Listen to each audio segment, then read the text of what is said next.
Hello friends, rainbow technical institute channel में एक बार आपका फिर स्वागत है और मैं हूं कृष्ण यादव एक नए वीडियो के साथ।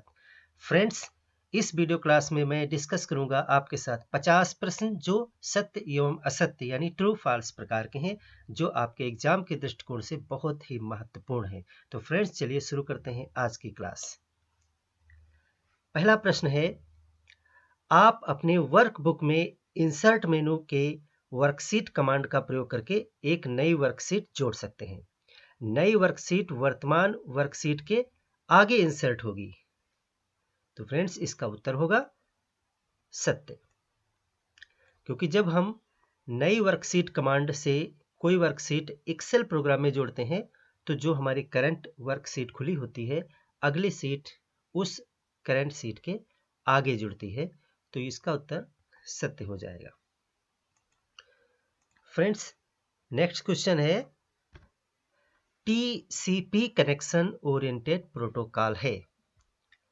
टीसीपी एक प्रोटोकॉल है और ये कनेक्शन ओरिएंटेड प्रोटोकॉल है। ये भी ट्रू है।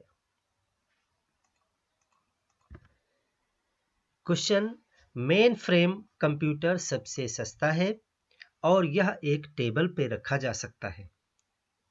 फ्रेंड्स, मेन फ्रेम कंप्यूटर सस्ते नहीं होते हैं, ये बहुत महंगे होते हैं और बहुत ज़्यादा जगह लेते हैं, जैसे एक बड़ा कमरा या पूरा हॉल या पूरा भवन, और ये आम आदमी की पहुंच से बाहर होते हैं। इसलिए इसका आंसर हो जाएगा फॉल्स, असत्य। मेन फ्रेम कंप्यूटर सबसे सस्ते नहीं होते हैं और ना ही ये एक मेज पे रखे जा सकते हैं।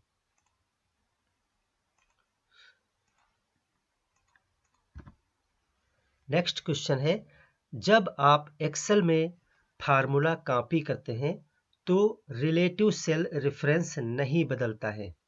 फ्रेंड्स, एक्सेल में जब फार्मूला को एक सेल से दूसरी सेल में कॉपी किया जाता है तो उसका रिलेटिव सेल रेफरेंस बदल जाता है। इसलिए इसका आंसर हो जाएगा फॉल्स, क्योंकि क्वेश्चन में कह रहा है कि रिलेटिव सेल रेफरेंस नहीं बदलता है। अगला क्वेश्चन है, ऑपरेटिंग सिस्टम कंप्यूटर के अंदर कार्यों को नियंत्रण और समन्वित करता है, जबकि डिवाइस ड्राइवर बाहरी उपकरणों को नियंत्रित करने के लिए ऑपरेटिंग सिस्टम की मदद करता है।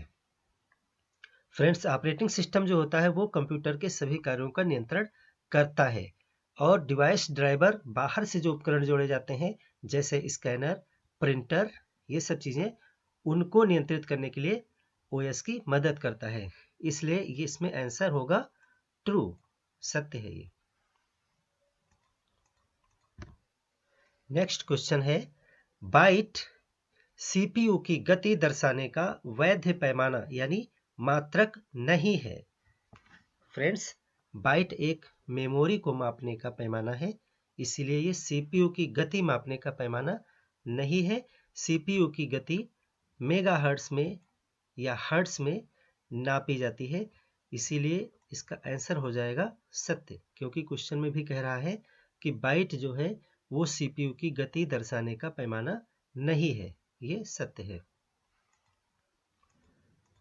नेक्स्ट क्वेश्चन है, हार्ड डिस्क मेमोरी में सीपीयू की सीधी पहुंच यानी एक्सेस होती है। तो ये आंसर सही है। हार्ड डिस्क में सीपीयू कभी भी किसी भी टाइम एक्सेस कर सकता है।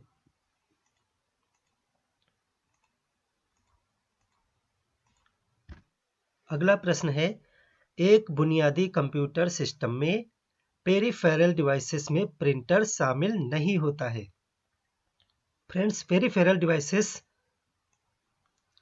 वे डिवाइस होते हैं जिनको कंप्यूटर में लगाया और निकाला जा सकता है, जैसे मॉनिटर, प्रिंटर, माउस, कीबोर्ड, ये सभी। तो क्वेश्चन कह रहा है कि कंप्यूटर सिस्टम में पेरिफेरल डिवाइसों में प्रिंटर शामिल नहीं होता है, जबकि प्रिंटर शामिल होता है। इसीलिए इसका आंसर हो जाएगा असत्य, यानी ये सेंटेंस फॉल्स है। अगला क्वेश्चन है, कंट्रोल बस कंप्यूटर के किसी एक घटक से दूसरे घटक तक कंट्रोल सिग्नल और कमांड प्रसारित करता है। फ्रेंड्स, जो कंट्रोल बस होती हैं वो कंप्यूटर के एक पार्ट से यानी एक घटक से दूसरे घटक तक कमांड्स को, सिग्नल्स को प्रसारित करते हैं। ये सत्य है। अगला प्रश्न है, शक्ति एक सुपर कंप्यूटर की श्रृंखला है जो कि पुणे, भारत में centre for development and advance computing C DAC का फुल फॉर्म भी कई बार क्वेश्चंस में पूछा गया है, centre for development of advance computing द्वारा विकसित किया गया है। फ्रेंड्स, ये सत्य है या असत्य? शक्ति सुपर कंप्यूटर की श्रृंखला नहीं है। भारत में जो सी-डैक द्वारा विकसित सुपर कंप्यूटर की श्रृंखला है वो है परम, इसीलिए यहाँ पे ये हो जाएगा फॉल्स। शक्ति सुपर कंप्यूटर की श्रृंखला नहीं है जो कि सी-डैक द्वारा विकसित की गई हो। अगला प्रश्न है, कीबोर्ड का प्रयोग कंप्यूटर को खोलने के लिए किया जाता है। ये फॉल्स है फ्रेंड्स। कीबोर्ड एक इनपुट डिवाइस है। इसका उपयोग कंप्यूटर को ओपन करने के लिए नहीं बल्कि इनपुट देने के लिए होता है। नेक्स्ट क्वेश्चन है, कंप्यूटर माउस में जायरोस्कोप का प्रयोग किया जाता है। ये बिल्कुल सत्य है। कंप्यूटर के माउस में जायरोस्कोप का प्रयोग किया जाता है। जायरोस्कोप थ्योरी का प्रयोग कंप्यूटर के माउस को बनाने के लिए किया जाता है। नेक्स्ट क्वेश्चन है, OMR का पूरा नाम है ऑप्टिकल मार्क रीडर। तो फ्रेंड्स, इसका उत्तर होगा सत्य। OMR का पूरा नाम ऑप्टिकल मार्क रीडर होता है। OMR विभिन्न प्रतियोगी परीक्षाओं या सर्वे वगैरह में डॉट्स के रूप में इनपुट लेने के लिए प्रयोग किया जाता है, जिसको OMR के माध्यम से रीड भी किया जाता है। तो OMR का पूरा नाम ऑप्टिकल मार्क रीडर है। यह सही है। अगला प्रश्न है, आभासीय मेमोरी यानी वर्चुअल मेमोरी असीमित क्षमता की वोलाटाइल मेमोरी है। बिल्कुल सही बात है। वर्चुअल मेमोरी जो होती है वो असीमित क्षमता की वोलाटाइल मेमोरी होती है। नेक्स्ट क्वेश्चन है, सफारी एक वेब ब्राउज़र है। सफारी एक वेब ब्राउज़र है। सत्य है। सफारी, क्रोम, मोजिला ये सभी वेब ब्राउज़र्स के उदाहरण हैं। ये सही है। नेक्स्ट क्वेश्चन, इंटरनेट एक्सप्लोरर एक वेब सर्च इंजन है। तो फ्रेंड्स, इंटरनेट एक्सप्लोरर एक वेब ब्राउज़र है। यह सर्च इंजन नहीं है। सर्च इंजन में गूगल, याहू, डॉगपाइल ये सभी आते हैं। इंटरनेट एक्सप्लोरर एक ब्राउज़र है, इसीलिए यहाँ पे जो इसका उत्तर आंसर बी हो जाएगा, यानी असत्य है ये सेंटेंस। इंटरनेट एक्सप्लोरर एक वेब ब्राउज़र है, ना कि सर्च इंजन। नेक्स्ट प्रश्न है, एक पारंपरिक टेलीफोन एक वायरलेस प्रौद्योगिकी नहीं है। बिल्कुल सही बात है। ये सत्य है। ये एक वायरलेस प्रौद्योगिकी नहीं है, क्योंकि पारंपरिक टेलीफोन वायर के साथ होता है, वायरलेस नहीं होता है। नेक्स्ट क्वेश्चन है, मेश नेटवर्क टोपोलॉजी की रूपरेखा सबसे अधिक जटिल होती है। फ्रेंड्स, ये असत्य है। जो टोपोलॉजी मेश है उसमें हाइब्रिड नेटवर्क टोपोलॉजी सबसे अधिक जटिल होता है। मेश नेटवर्क टोपोलॉजी सबसे अधिक जटिल नहीं है, इसीलिए यह सेंटेंस असत्य है। एक कंप्यूटर प्रणाली में डेटा के एक एप्लीकेशन से दूसरे एप्लीकेशन में हस्तांतरण को डायनेमिक डेटा एक्सचेंज के रूप में जाना जाता है। बिल्कुल सही बात है। इसका आंसर होगा विकल्प ए, सत्य। अगला प्रश्न है, 512 बाइट 1 किलोबाइट के तुल्य होता है। फ्रेंड्स, मेमोरी मापन में हम बिट, बाइट, किलोबाइट, मेगाबाइट इन सब मात्रकों का प्रयोग करते हैं। यहाँ क्वेश्चन कह रहा है कि 1 किलोबाइट का मतलब है 512 बाइट। फ्रेंड्स, ये असत्य है, क्योंकि 1 किलोबाइट 1024 बाइट के बराबर होता है। फ्रेंड्स, मेमोरी मापन के लिए हमारा एक अलग से बिल्कुल डिफरेंट वीडियो है, कंप्यूटर की मेमोरी। आप उसे जरूर देखें, उसमें से बहुत सारे प्रश्नों को हल करने में आपको सहायता मिलेगी। फ्रेंड्स, अगर आप ट्रिपल-सी यानी किसी प्रौद्योगिकी परीक्षा की तैयारी कर रहे हैं, आप हमारा चैनल जरूर सब्सक्राइब कर लें। कंप्यूटर से रिलेटेड कोई भी प्रश्न आपके मन में हो तो आप कमेंट करके पूछ सकते हैं। हमारे विभिन्न वीडियोज जो कंप्यूटर से रिलेटेड हैं उनको आप पूरी तरीके से जरूर देखें, जो बहुत ही लाभकारी हैं और प्रत्येक परीक्षा में महत्वपूर्ण प्रश्नों को हल करने में आपको मदद मिलेगी। हमारा अगला प्रश्न है, एक द्विआधारी संख्या में बाईं ओर बिट को कम महत्वपूर्ण बिट कहा जाता है। फ्रेंड्स, ये गलत है। जो दाहिनी तरफ का बिट होता है उसको कम महत्वपूर्ण माना जाता है और बाईं तरफ के बिट को अधिक महत्वपूर्ण माना जाता है। इसमें बता रहा है कि बाईं ओर के बिट को कम महत्वपूर्ण माना जाता है, इसलिए यह सेंटेंस फॉल्स हो जाएगा। कोबोल एक असेंबली भाषा है। हमारा अगला प्रश्न है, कोबोल एक असेंबली भाषा है। फ्रेंड्स, कोबोल असेंबली भाषा नहीं है, क्योंकि असेंबली भाषा निम्न स्तरीय भाषा है, जबकि कोबोल एक उच्च स्तरीय भाषा है। इसलिए यहाँ पे जो आंसर हमारा होगा वो बी यानी फॉल्स हो जाएगा। अगला प्रश्न है, जावा एक उच्च स्तरीय प्रोग्रामिंग भाषा है। बिल्कुल सही है, जावा एक उच्च स्तरीय प्रोग्रामिंग भाषा ही है।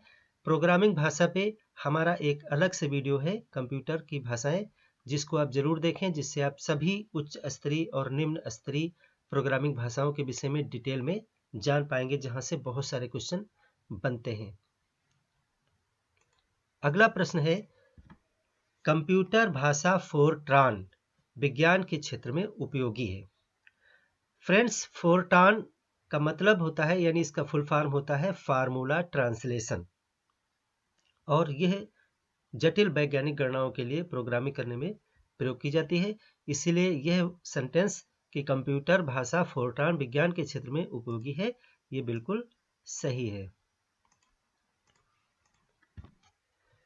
अगला प्रश्न है, यूनिक्स ऑपरेटिंग सिस्टम को 1970 में आईबीएम ने विकसित किया था। फ्रेंड्स, आईबीएम कंपनी कंप्यूटर के क्षेत्र में बहुत अग्रणी कंपनी है, जिसका पूरा नाम है इंटरनेशनल बिजनेस मशीन। इसने कंप्यूटर के क्षेत्र में बहुत सारे शोध कार्य किए, लेकिन यूनिक्स ऑपरेटिंग सिस्टम को आईबीएम ने नहीं विकसित किया।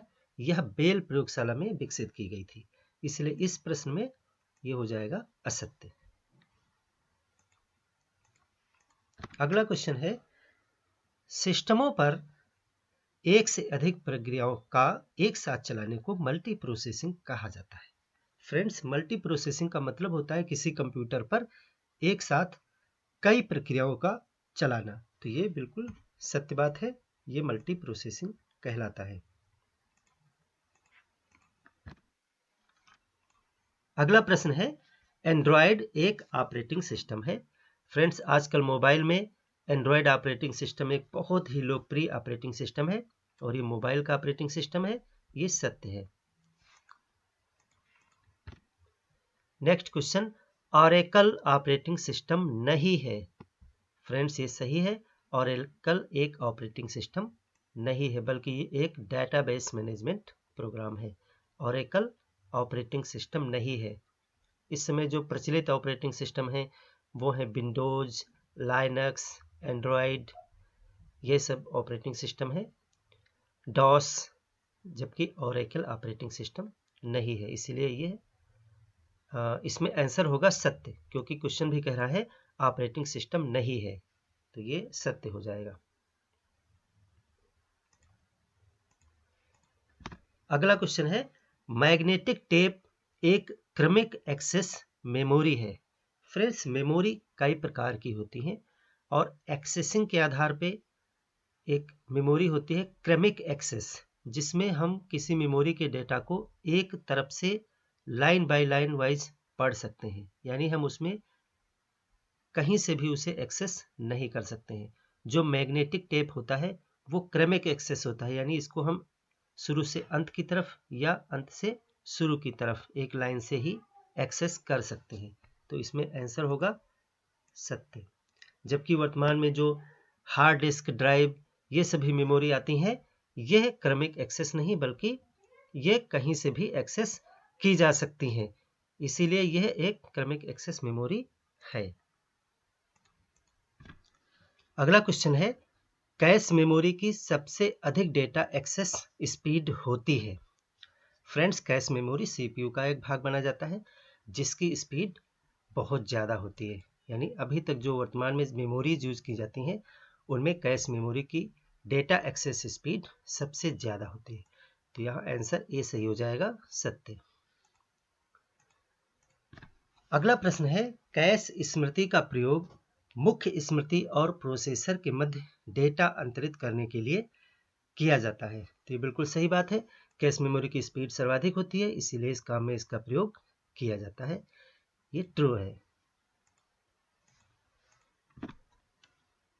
EEPROM का अर्थ इलेक्ट्रिकली इरेजेबल परसिस्टेंट रोम है। फ्रेंड्स, EEPROM का फुल फॉर्म होता है इलेक्ट्रिकली इरेजेबल प्रोग्रामेबल रोम।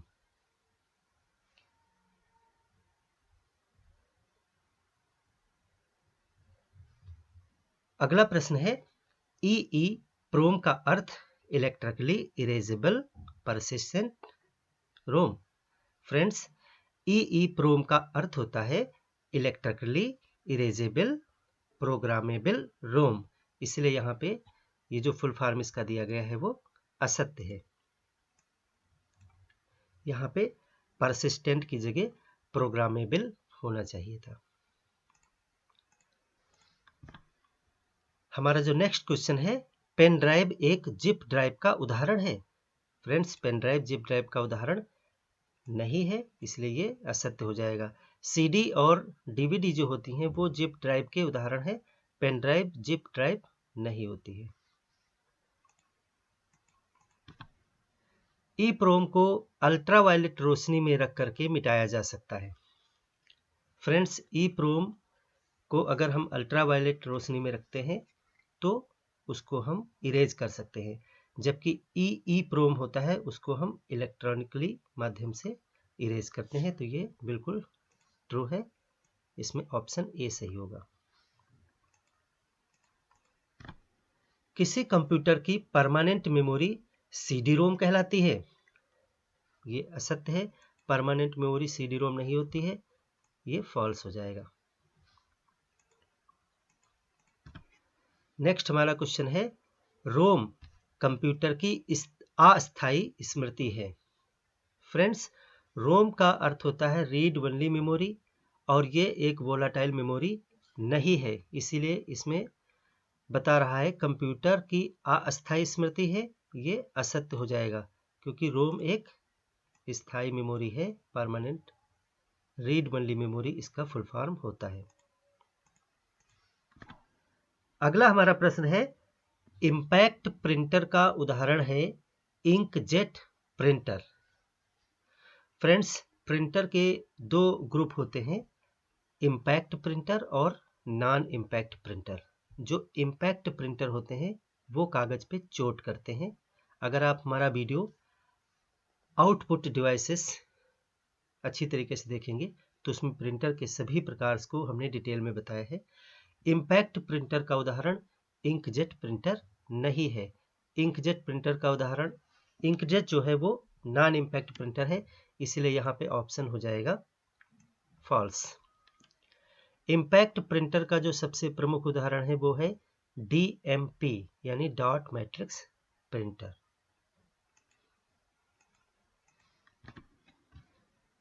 प्रश्न, स्क्रीन या मॉनिटर डिस्प्ले डिवाइसेस हैं। बिल्कुल सही बात है, स्क्रीन और मॉनिटर जो है वो डिस्प्ले डिवाइसेस हैं। ऑप्शन सही होगा ट्रू यानी सत्य।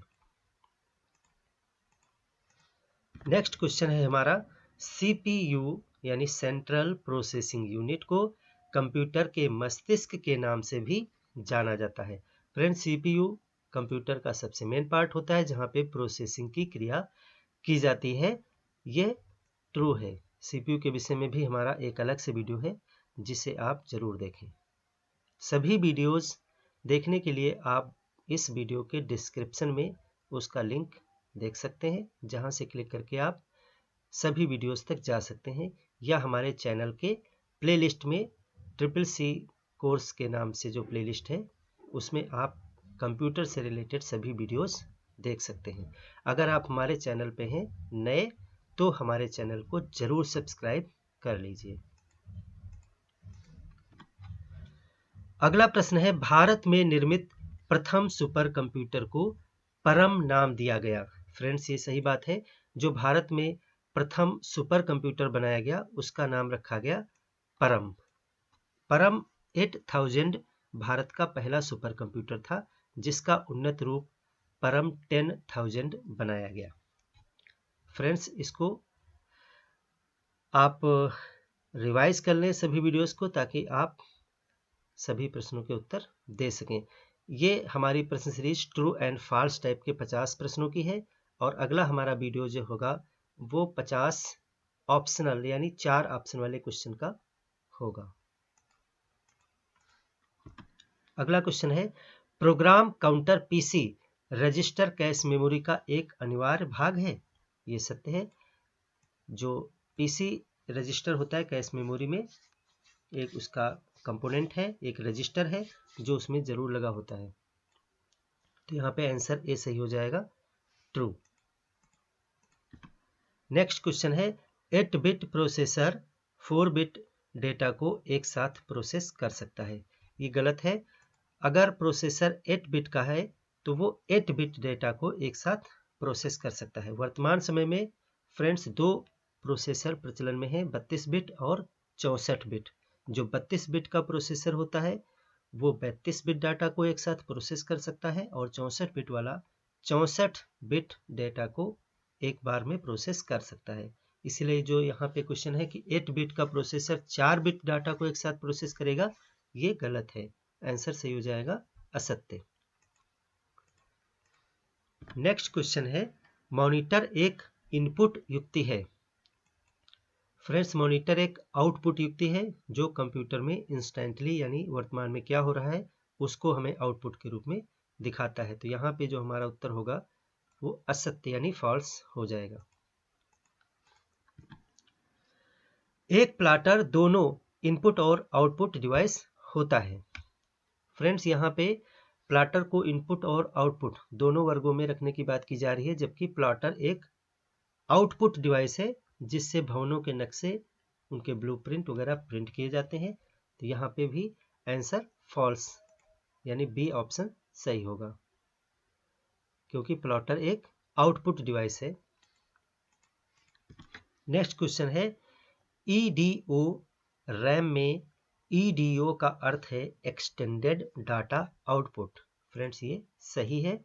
ईडीओ का अर्थ एक्सटेंडेड डाटा आउटपुट ही होता है।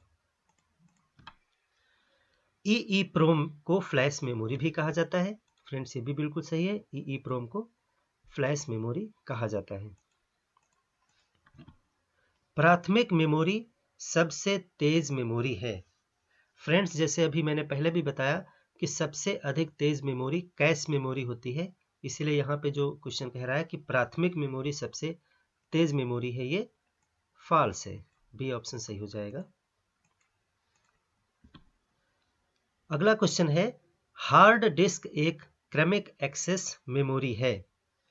फ्रेंड्स, क्रमिक एक्सेस मेमोरी वो होती हैं जिनको हम एक लाइन से पढ़ सकते हैं, जबकि हार्ड डिस्क को कहीं से भी एक्सेस किया जा सकता है। ये क्रमिक एक्सेस मेमोरी नहीं है, इसीलिए यहाँ पे जो ऑप्शन है वो बी सही होगा यानी फॉल्स है। नेक्स्ट क्वेश्चन है, कंप्यूटर के कार्य करने के लिए प्रचालन तंत्र यानी ऑपरेटिंग सिस्टम अनिवार्य है। फ्रेंड्स, ऑपरेटिंग सिस्टम के बगैर कंप्यूटर काम नहीं कर सकता है, इसलिए ये बिल्कुल सत्य बात है। ऑप्शन ए ट्रू सही होगा।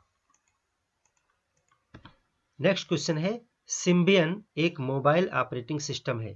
तो सही है। एंड्रॉयड और सिम्बियन ये सभी ऑपरेटिंग सिस्टम है जो मोबाइल फोन में प्रयोग किए जाते हैं, इसलिए इसका ऑप्शन सही होगा ए यानी ट्रू।